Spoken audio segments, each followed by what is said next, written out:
Hello আম্মা। কিরে মা, কালকে তো ঈদের বাজার করা হয়েছে তোর? না মা, এই বাড়িতে আমি আর কিছু কিনি নাই। বছরের একটা ঈদ কিনোস না? আমার আগে কস না কেন? আমি টাকা পাঠাই দিতাম ওই দিয়ে কিনতি। না মা, এখনো কিনি নাই, দেখি পরে কিনমুনে। আর বিয়ের পরে এখন কি আর কোনো ঈদের বয়স আছে নাকি? কেন রে মা, তুই যে আগে কত কেনাকাটা করতে পছন্দ করতি, ঈদের আগে তো আমার মাথা খারাপ করে দিতি। আর সেই তুই বলতেছিস ঈদের জামা কাপড় লাগবো না। হ মা, আমারও যে এখন অনেক দায়িত্ব। আচ্ছা আমি টাকা পাঠাই দিতাছি, তুই কিছু কিনে নিস। না মা, লাগবো না আমার, তুমি ওই দিয়ে কিছু কিনা খাও। হাতে কি মেহেন্দি দিছোস? না মা, দেখি দিতে পারি কিনা। বৌমা কই গেলা? এইদিকে তো রান্না বান্না সব পইরা আছে, কালকে ঈদের দিন সব গুছগাছ করতে হইব তো। মা এখন রাহি, পরে কথা কমুনে। আচ্ছা মা, তুই ঈদের পরের দিনই চলে আসিস। দেখি মা, যাইতে দিলে যামুনে। বৌমা কালকে ঈদের দিন, কালকে কিন্তু আমার মেয়ে জামাই আইবো। আমার মেয়ে যা যা খাইতে পছন্দ করে আমি সব বাজার করে রাখছি, তুমি সুন্দর করে যেন ওইগুলা রান্না শুরু করে দিও। ঠিক আছে আম্মা। মেয়েদের জীবনটা এত কঠিন কেন? ছোটবেলা থেকে এত ঈদে মজা করে আসছি, কিন্তু এত অল্প টাইমে যে জীবনে এত বড় পরিবর্তন আসতে পারে সেটা মেয়ে না হলে বুঝতাম না।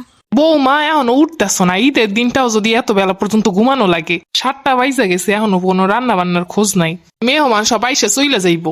আম্মা, আমি রাত 3টা পর্যন্ত সবকিছু গুছগাছ করে তারপরে শুয়ে পড়ছিলাম মা, এর জন্য দেরি হয়েছে। ঈদের দিনটা একটু খেয়াল থাকে না কয়টা বাজে? মা মা ওর তোর না ঈদের জামা পরতে হইব, নতুন জামা নতুন জুতা। আমি তো তোর জন্য সেমাইও রান্না করছি, ওঠ মা।